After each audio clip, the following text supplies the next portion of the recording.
like that you don't even have time to organize it all. And you've got to deal with trial after trial and mess after mess and bad phone call after bad phone call. And you've been so stressed out to where it's not only taking a toll on your mind, but it's taking a toll on your body. And you can't even sleep at night because you got so much stuff to think about. You got so much stuff to try to process how you're going to work it out all by yourself. You may not know what it is to struggle with alcohol, but you might be drunk with passion. And you love people so much and you care about what people think so much that you will say yes to people who you know don't mean you any good because you desire to have some sort of affection. You have an issue. Your issue may be that you've been saved and you know God has saved you, but every time you try to get up to minister, the devil brings you flashbacks of the stuff that you did in your past. And as much as you try to preach, as much as you try to sing, as much as you try to stand up, you keep seeing pictures of your former self.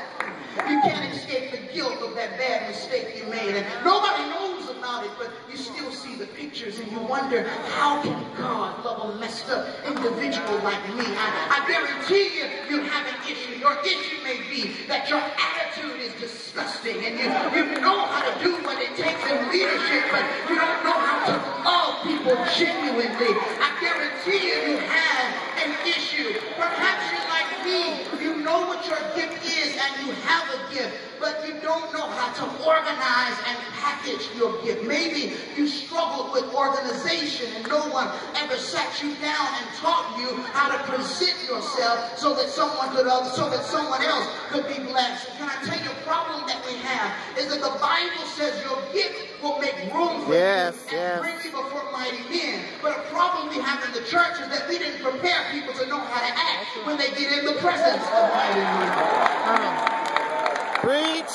I guarantee you have an issue. I gotta stop there, but somebody can shout, I got one. I got one. I got one. Some of y'all just better be honest. You got 2 or 3 of them. Yes. All right. Shame in it. Some people are just flat out crazy. No matter what your issue is, you got one. And the Bible says, for all have sinned and come short of the glory of God. But the Bible says in Romans 3:10, as it is written, there is none righteous, no, not one. And maybe your issues don't deal with sin, but I guarantee even as a righteous person, you have an issue. How do I know? Because my Bible says that many are the afflictions of the righteous, but the Lord delivered them out of them all. And so the quicker we acknowledge that we have issues, the quicker we can embrace the phrase, I'm on medication. I want to let you know that there are a couple of things to know about this phrase, I'm on medication. There are a couple of things that this phrase implies or suggests, meaning that when you say I'm on medication, there's some things that you're not saying that are really there. Can we go through them tonight? The first thing that it implies when you say I'm on medication is the phrase implies that you've been diagnosed. Yeah, you've been diagnosed because no one goes or no one obtains medication without first going to the doctor to have them examine you and find out what is wrong with you. Unless you're not one of them street physicians where you just walk up and say, I got a headache, give me X, Y, and Z. I know y'all not in here tonight. I